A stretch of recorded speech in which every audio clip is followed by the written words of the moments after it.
puji Tuhan sampai sana orang tuaku nggak ada kata benci, orang tuaku nggak ada kata emosi gitu yang apa nggak sesuai dengan pikiran aku gitu loh. Tuhan memang luar biasa. Terus sampai sana orang tuaku jamu mereka gitu. Terus tadinya mamaku emosi, mamaku yang fanatik, yang mamaku bilang kafir, yang bilang gini, bapak mamaku bilang itu kafir katanya. Nah, kamu nanti murtad, kamu gini gitu kan.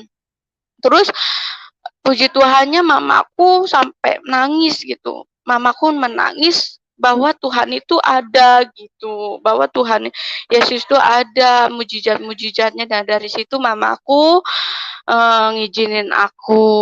mengizinkan aku maksudnya ya masuk Kristen karena dia percaya berkat pertolongan yang nggak mungkin gitu jadi mungkin gitu